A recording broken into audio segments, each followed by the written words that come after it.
அங்கு நடந்திருப்பது புத்தக வெளியீட்டு விழா இல்லைங்க. தமிழகத்தில் தயவு செஞ்சு இந்த நக்சல் விதமான அரசியலை கொண்டு வந்துடாது.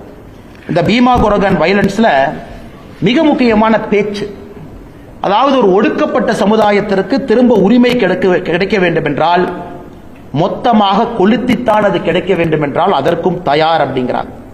அதுல மிக முக்கியமாக அவங்க நடத்தக்கூடிய பத்திரிகையில் எழுதுறாங்க, if there is exploitation there should be rebellion and if there is no rebellion then it is better than the city burns to ashes before sunrise.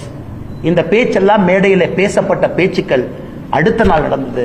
அதனால தயவு செய்த அன்பான வேண்டுகோள் பத்திரிகை நண்பர்களுக்கு, நாம் இஷ்யூ போடுற எல்லா நண்பர்கள் பைக்கெட் தானே, இதை கொஞ்சம் கருத்து இல்லை. மேடையில் யார் இருந்தா எது கருத்து சொல்லுங்க. லாட்டரி அதிபருடைய மருமகனை பத்தி கருத்து சொல்ற அளவுக்கு இந்த கட்சி தரம் தாழ்ந்து சென்று விட்டதா? காந்தியவாதியா? ஒரு தலித் குடும்பத்தில் பிறந்து ஒரு எழுச்சி ஏற்படுத்தணும் வந்திருக்கிறாங்களா? பறவைகள் பறக்க பறக்க எச்சத்தை கீழே போடுவது போல அரசியல்வாதிகள் சில பேர் கட்சி மாறுறாங்க. அதற்கெல்லாம் பாரதிய ஜனதா கட்சி கருத்தை சொல்லி எங்களுடைய தரத்தை நாங்கள் தாழ்த்தி கொள்ள வேண்டுமா? 2021 தேர்தலுக்கு சபரீஷனோடு 509 கோடி ரூபாய் மாமனாரனுடைய பணம். மன்னராட்சி அன்னைக்கு சொல்றீங்களே, மன்னராட்சியை கொண்டு வந்தது யார்? மன்னராட்சி உறுதுணையாக இருந்தது யார்? விசிகே கட்சியில சேர்ந்து துணை பொதுச் செயலரோட பதவி வாங்கியவுடன் வாழ்த்து முதல்ல யார்கிட்ட வாங்கினீங்க? ஸ்டாலினை அடுத்தால வாழ்த்து வாங்கினீங்க. ரெண்டே சிரிச்சுட்டு போஸ்ட் கொடுக்கலையா?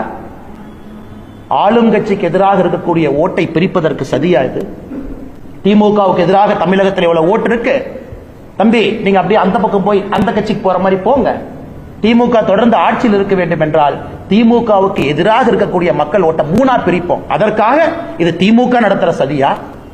இந்த லாட்டரி அதிபருடைய மருமகனை வெளியனுப்பிச்சு கட்சி தாவி ஒரு நெரேட்டிவ் செட் பண்ணி ஓட்ட பிரியும். இதையெல்லாம் தமிழக மக்கள் பார்க்கத்தான் போறாங்க. எதற்காக நான் இவ்வளவு ஓப்பனா பேசுறேன்னாங்க, மக்களுக்கு தெரியணும் ஆனந்த் தெல்தும்படை யாருன்னு தெரியும், பேக்ரவுண்ட் என்னன்னு தெரியும், எதற்காக 4 வருஷம் ஜெயிலில் இருந்தாருன்னு தெரியும், அவர் தம்பி யாருன்னு தெரியும். ஆனால் விகடன் நிறுவனத்திற்கு அன்பான வேண்டுகோள், 1008 பிரச்சனைகள் இருந்தாலும் கூட நேஷனல் செக்யூரிட்டியில காம்ப்ரமைஸ் பண்ணாது.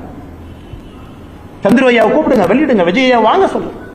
யார் புத்தகத்தை வெளியிடுவதற்கு தொகுப்பதற்கு எவ்வளவு பெரிய நிறுவனங்கள், தொகுப்பதற்கு எத்தனை பேர் தமிழகத்தில் அம்பேத்கர் ஐயாவுடைய கொள்கைகளை பின்பற்றவங்க எத்தனை ஆயிரம் பேர் இருக்கிறாங்க.